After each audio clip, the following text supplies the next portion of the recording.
சென்னை தாம்பரத்தில் அரசு பேருந்தில் 200 ரூபாய் கொடுத்து டிக்கெட் கேட்ட இளைஞரை நடத்துனர் தகாத வார்த்தைகளால் பேசி தாக்க முயன்ற சம்பவம் சர்ச்சையாகி உள்ளது.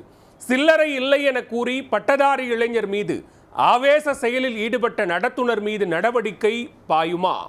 தமிழன் படத்தில் நடிகர் பாஸ்கர் பேருந்து நடத்துனராக நடித்து அட்டூழியத்தில் ஈடுபடும் சம்பவம் போல சென்னை தாம்பரத்தில் ஓர் சம்பவம் அரங்கேறி உள்ளது. அரசு பேருந்து நடத்துனரின் அடாவடி செயலின் பகீர் காட்சிகள் தான் இது. டிக்கெட் கொடுக்க மாட்டேன்னு சொல்லி பேரையும்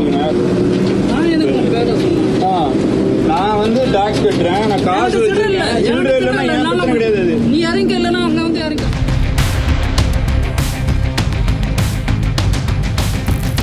சில்லறை இல்லாததால் டிக்கெட் தர முடியாது என கூறி பட்டதாரி இளைஞரை பாதி வழியில் இறங்கச் சொல்லி மிரட்டிய சம்பவத்தில் நடந்தது என்ன?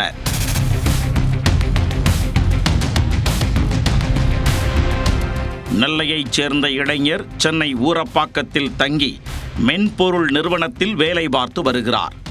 ஊருக்கு சென்றுவிட்டு மீண்டும் சென்னை திரும்பியவர் தனது அறைக்கு செல்ல தாம்பரம் ரயில் நிலையத்தில் மாநகர பேருந்தில் ஏறி உள்ளார். 200 ரூபாய் கொடுத்து ஊரப்பாக்கம் செல்ல டிக்கெட் கேட்டவரிடம் சில்லறை இல்லாததால் டிக்கெட் வழங்க முடியாது என நடத்துனர் கூறியுள்ளார். ஒரு கட்டத்திற்கு மேல் ஆவேசத்துடன் நடந்து கொண்ட நடத்துனர் பாதி வழியில் இறங்கச் சொன்னதாகவும் கூறப்படுகிறது.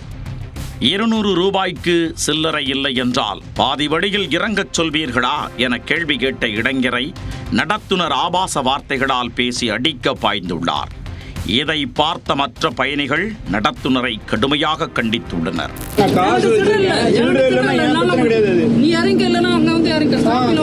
டிக்கெட் கொடுக்காம ஆளை கூட்டு போவீங்க, எப்படி உங்களுக்கு தெரிஞ்சு இல்லைன்னா அப்படிதான் டிக்கெட் கொடுக்க மாட்டீங்க. பேர சொல்லுங்க, பேர சொல்லுங்க.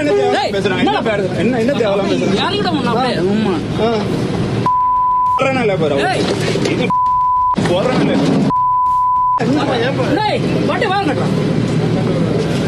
டிக்கெட் கேட்டா தராம டிக்கெட் கொடுங்க. வண்டி